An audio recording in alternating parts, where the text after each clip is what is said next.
गृहमंत्री आर. पाटील यांनी आरटीओच्या भोंगळ कारभाराची लक्तरे वेशीवर टांगली.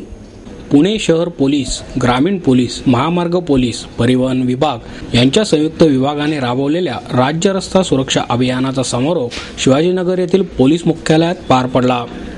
एजंटाच्या तोंडाकडे बघून वाहन परवाने देण्याचे प्रकार वाढत असून ज्यांच्या खिशात पैसे आहेत त्यांनाच परवाना मिळतो. मात्र नियमानुसार परवाना मागणाऱ्याला प्रादेशिक परिवहन कार्यालयात खेटे मारावे लागतात. चुकीच्या व्यक्तीला वाहन परवाना दिल्यामुळे अपघातांचे प्रमाण वाढत आहे. चुकी केल्यानंतर आपल्याला सोडवणारे आहेत ही प्रवृत्ती वाढत आहे असे आरोप करत गृहमंत्री आर. पाटील यांनी आरटीओच्या भोंगळ कारभाराची लक्तरेच वेशीवर टांगली. रस्ता सुरक्षा अभियानाच्या सांगता समारोपात ते उपस्थित होते. वाहन चालकांकडून कोट्यवधी रुपयांचा दंड वसूल करण्यापेक्षा परिवहन विभागाने त्याच्या सुरक्षेकडे लक्ष द्यावे. राज्य रस्ता सुरक्षा अभियानाच्या सुरुवातीपासूनच आरटीओचे अधिकारी यामध्ये सहभागी झाले नाहीत.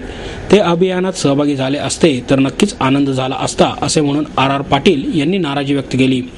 वाहतुकीचे नियम तोडल्यावर चालकाचा परवाना रद्द करून पुन्हा परवाना न देण्याची तरतूद कायद्यात करायची गरज आहे. अपघातांबाबत गांभीर्य यावे म्हणूनच हे अभियान हाती घेण्यात आले आहे. अलीकडील काळांमध्ये अपघातांचे आणि त्यामध्ये मृत्युमुखी पडण्याचे प्रमाण वाढले आहे असेही पाटील म्हणाले. वाहतुकीच्या नियमांचा भंग करणाऱ्यांना थांबवण्यासाठी तसेच त्यांना अटक करण्यासाठी पोलिसांचे हात पुढे यावेत. त्यांनी कोणापुढे हात करू नयेत असे म्हणत पाटील यांनी वाहतूक पोलिसांना देखील सुनावले. पोलिसच जर हेल्मेटचा वापर करत नसतील तर त्यांना चालकांना हेल्मेटचा वापर करा हे सांगण्याचा अधिकार नाही. वाहतूक शाखेत उल्लेखनीय काम करणाऱ्यांना विशेष वेतनवाढ देण्याची घोषणा देखील पाटील यांनी यावेळी केली. वेगवेगळ्या क्षेत्रातल्या निमंत्रित केलेले मान्यवर, मोठ्या संख्येने उपस्थित असलेले विद्यार्थी, प्राध्यापक,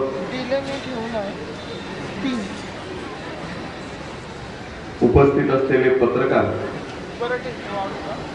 बंधू आणि भगिनी, आज महाराष्ट्र राज्य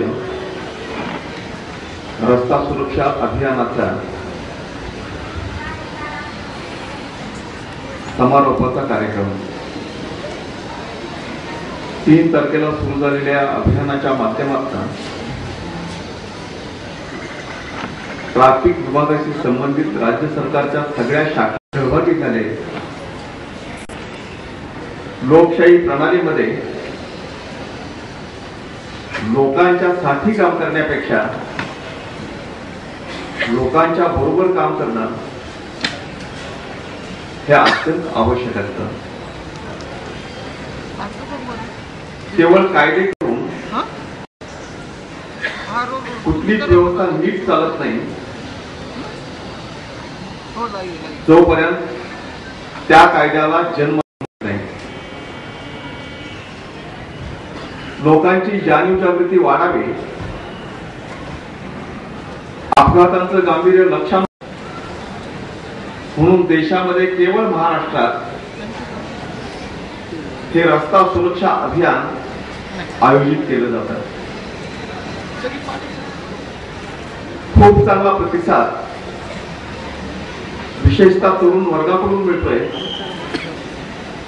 की ज्यांच्या प्रतिसादाची सरकारला सुद्धा अपेक्षा होती.